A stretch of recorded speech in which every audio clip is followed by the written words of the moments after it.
Bismillahirrahmanirrahim. Assalamualaikum warahmatullahi wabarakatuh. Alhamdulillah, wassalatu wassalamu ala rasulillah. Asyhadu an la ilaha illallah wa asyhadu anna muhammadan abduhu wa rasuluh. Alhamdulillah sahabat-sahabat, kita berjumpa kembali. Ini video yang ketiga ya. Di video kali ini kita akan bahas video yang sama ya, terkait dengan ceramahnya Ustadz Adi Hidayat dengan tema musik dan syair dalam timbangan Al-Quran dan Sunnah. Di video yang sebelumnya sudah dibahas bagaimana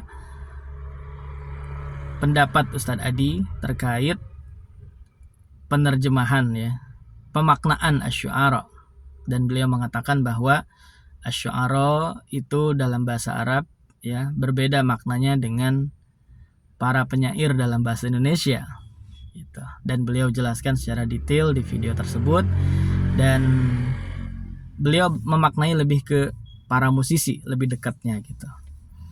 Dan di video sebelumnya juga sudah disampaikan bagaimana pandangan saya ketika asy'ara diterjemahkan ke dalam para musisi ini menjadi kurang pas ya, dengan beberapa alasan tertentu. Silahkan bagi yang belum nonton video sebelumnya bisa klik link video di deskripsi ini ya, di deskripsi video ini. Ataupun kalau yang belum menyimak video ceramah Ustadz Adi Hidayat secara full, klik di link deskripsi, ada ya, nanti saya tuliskan di situ. Nah, pada video kali ini kita akan coba fokus membahas tentang hukum dan sikap hukum yang disampaikan oleh Ustadz Adi Hidayat. Kemudian dibandingkan juga dengan ceramah yang lain gitu, dari Ustadz yang lain gitu kan, yang menyatakan bahwa ini syubhat gitu. Ya, apa sih syubhat itu gitu? Baik, kita akan coba bahas satu persatu ya. Pertama mulai dari yang tudingan syubhat terhadap Ustadz Adi Hidayat gitu ya. Kenapa sih ada orang yang ngomong kayak gitu gitu? Syubhat itu apa sih? Nah, sepengetahuan saya kan syubhat itu adalah sesuatu yang tidak jelas ya, halal dan haramnya gitu.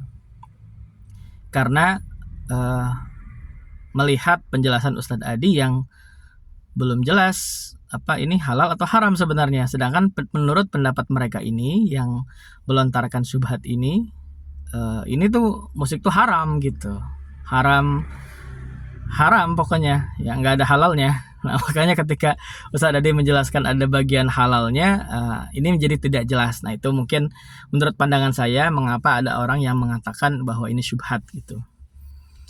Nah, menurut pandangan saya ketika mendengar penjelasan Ustadz Adi, sebenarnya Ustadz Adi sudah sangat jelas ya menjelaskannya. Saya orang yang awam sendiri pun memahami bahwa hukum yang dijelaskan oleh Ustadz Adi itu jelas ya. Beliau menjelaskan pertama di awal, kalau kita simak ceramahnya ya, beliau menjelaskan bahwa musik ya, ketika kita ditanya hukum musik, maka kita harus cari tahu nih, musik ini ada nggak katanya di dalam Al-Quran, di dalam hadis gitu ya. Ternyata tidak ada ya.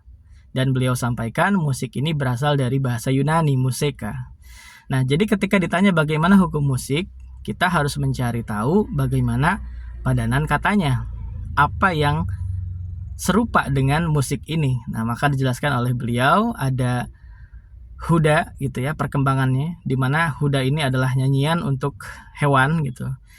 Naik lagi ada gina, jadi dikembangkan lagi secara umum gitu nyanyiannya, dan yang paling tinggi tingkatannya adalah syair gitu kan. Nah, ketika syair itu digunakan menggunakan alat, maka namanya jadi azif, jamaknya adalah ma'azif. Nah, seperti itu beliau sampaikan. Dan kalau diperdengarkan seperti konser gitu, nah itu ada lagi istilahnya sama. Ini luar biasa bahasa Arab ya, punya istilah sendiri gitu ya. Jadi saya membayangkan bahasa Arab ini merupakan bahasa yang sangat luar biasa ya, punya banyak kosakata, dan tiap kosakata itu punya maknanya sendiri. Jadi inilah luar biasanya bahasa Arab. Dan mungkin itulah mengapa Al-Quran diturunkan dalam bahasa Arab, salah satunya ini gitu ya, kekayaan kosakata yang dimiliki oleh bahasa Arab ini. Nah, kemudian kita balik lagi, bagaimana terus hukumnya nih? Nah, Ustadz Adi menjelaskan bahwa hukum musik yang saya tangkap ya, itu bergantung kepada musik itu digunakan untuk apa gitu. Kalau misalkan digunakan untuk maksiat, mau pakai alat pun atau tidak pakai alat pun itu jelas haram.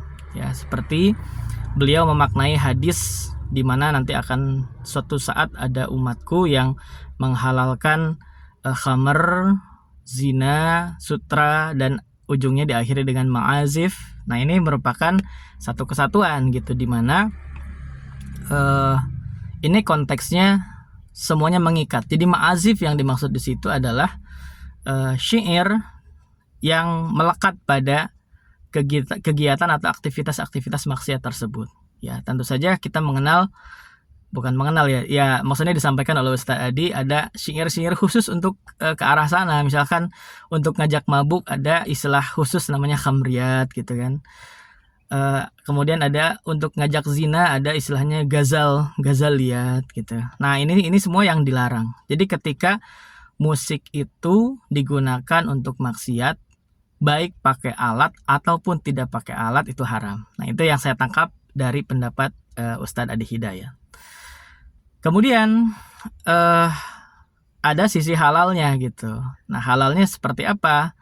Ketika musik ini ya atau syair ini digunakan tidak untuk maksiat gitu, untuk membela Nabi misalkan ya, atau sifatnya untuk memberikan semangat ketika berperang. Beliau menjelaskan juga kayak misalkan ada mars untuk ya para ya di militer itu kan mereka punya mars ya untuk membangkitkan semangat gitu kan. Nah, ini tentu saja tujuannya bukan maksiat gitu ya. Malah beliau menjelaskan sekarang ini ada justru nyanyian-nyanyian untuk pendidikan gitu ya, untuk menghafal ilmu di pesantren itu saya kurang paham ya. Yang jelas ada lah itu ya. Jadi lagu atau nyanyian digunakan untuk dalam pendidikan gitu. Dan itu justru sangat bermanfaat karena ketika ilmu ya atau tulisan-tulisan itu dibuat nyanyian ya untuk tujuannya pendidikan, ini biasanya akan lebih mudah ingat dan lebih lama ingatnya gitu ya. Saya sendiri masih ingat ketika zaman SD dulu ya menyanyikan lagu Arah Mata Angin ya. Nah, ini sampai sekarang masih ingat gitu ya. Barat laut, utara timur laut, timur tenggara, selatan barat daya. Nah, itu kan dinyanyikan. Karena dinyanyikan akhirnya lebih mudah diingat, lebih mudah dihafal seperti itu. Nah, jadi intinya hukum dari musik yang dijelaskan oleh Ustadz ini jelas, tidak syubhat kalau menurut saya jelas. Jadi sesuai bagaimana dia digunakan untuk apa. Sekali lagi ya, kalau digunakan untuk maksiat, mau pakai alat ataupun tidak ya itu jelas haram ya. Dari liriknya ya untuk ngajak ya zina dan sebagainya, untuk ngajak mabuk itu jelas haram. Tapi ada syair-syair atau zaman sekarang mungkin nyanyian-nyanyian ya yang digunakan untuk berdakwah ya, seperti yang dilakukan oleh Bang Haji Roma Irama gitu kan. Banyak lagu-lagunya itu untuk dakwah gitu kan, Maher Zain gitu. Nah, ini tentu saja diperbolehkan. Nah, seperti itu. Nah, kemudian ada lagi sikap hukum, ada sikap hukum beliau. Nah, kalau sikap hukum yang saya tangkap seperti ini, jadi apa yang dia pilih gitu sebagai kebiasaan dia gitu kan, hukumnya seperti ini, tapi apa yang dia pilih dengan tidak keluar dari hukum yang sudah dijelaskan tadi. Nah, Ustadz Adi karena memang fokusnya di Quran gitu ya, nah beliau cenderung untuk menjauhi musik gitu, karena frekuensi musik dan Quran itu berbeda gitu, bahkan bisa mengganggu hafalan kita. Nah, itu sikap hukumnya beliau terhadap musik ini gitu.